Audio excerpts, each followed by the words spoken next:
Okay. Hello, Abraham. I have a question about my source, and I want to talk about the uniqueness of my source because I was listening to your videos on YouTube, and it's like every day the past 3 months, and I studied the books for the last couple of years, and I'm really I don't want to say addicted to it, but I love it so much.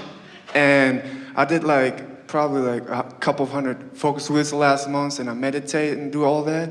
The thing is, I trust your teachings more than I trust myself. Then you have not heard our teachings. Okay.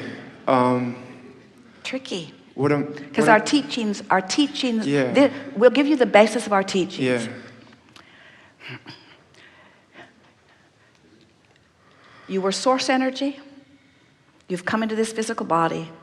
You've created a vortex that is you. When you come into vibrational alignment with that, then the whole of you is present in this moment in time. And it's a productive, satisfying, good feeling, joyous moment. That's it. That's all we've got.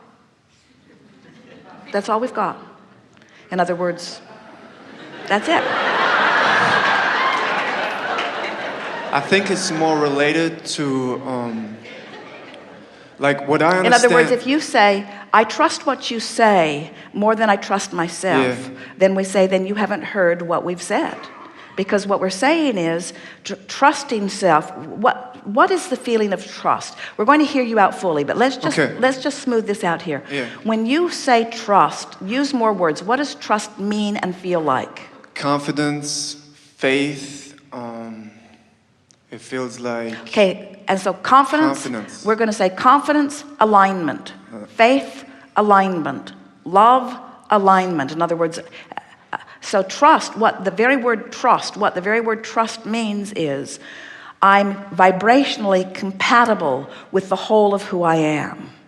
So if you use the word so the word trust, does the word trust feel different to you than the word confident? Yeah. So we would so much rather you have confidence than trust. Yeah.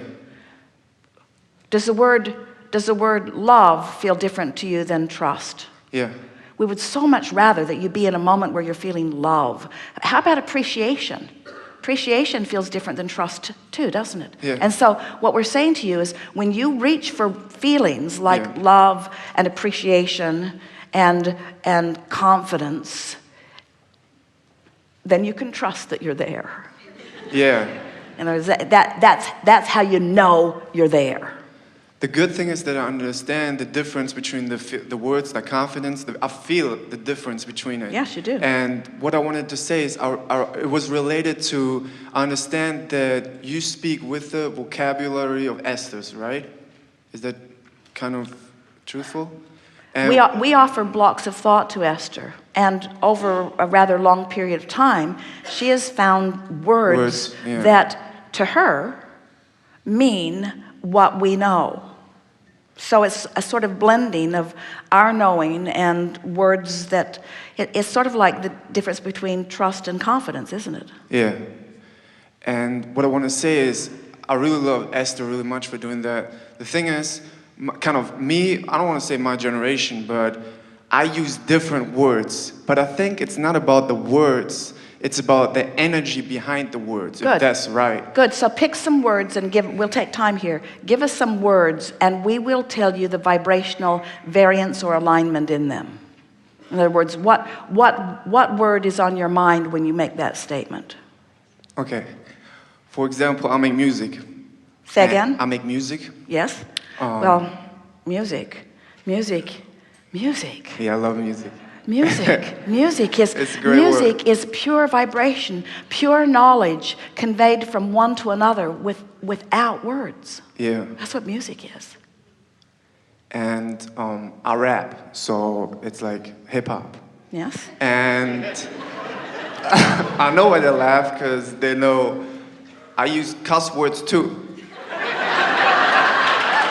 The thing is, I feel like people might judge it, but the thing is, I feel like the intention behind it is more important. And the cuss words, when I use them, for some people, there's a different, I don't know if ever anybody was sitting here and was using the word.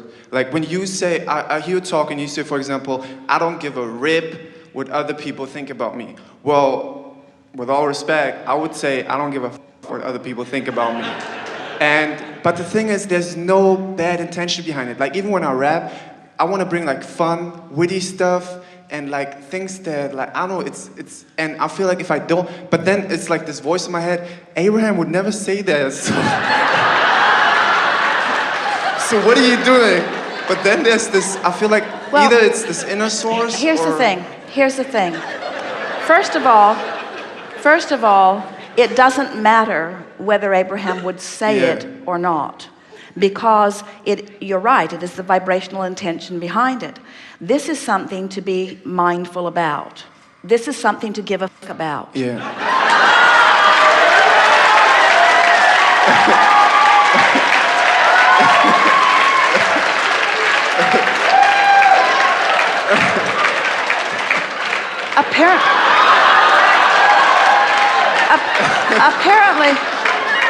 Apparently, we have stumbled on a very powerful word.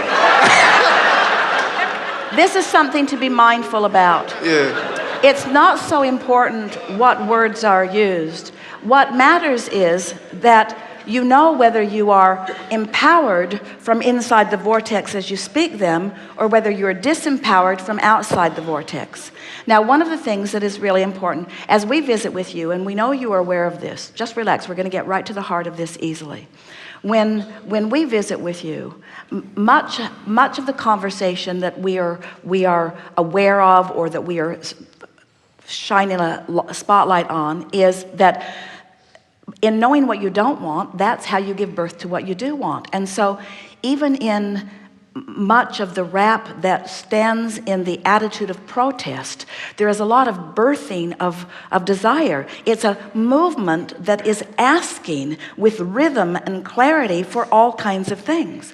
So the only thing that we would be sure that we did if we were rapping to a world that is benefiting from it is that we would be sure that we would at least give equal time in our rap from inside the vortex. In other words, speak your protest. In other words, everyone, even in movies or most everything that is written, they understand that there's a value in pointing out the question before you give the answer, pointing out the problem before you give the solution.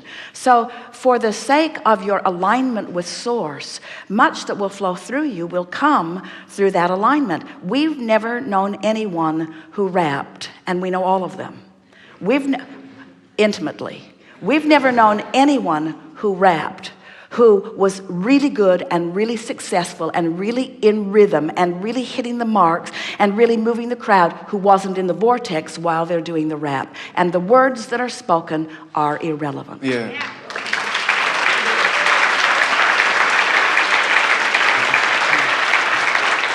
So how can I trust myself when I make because you can feel when you flow.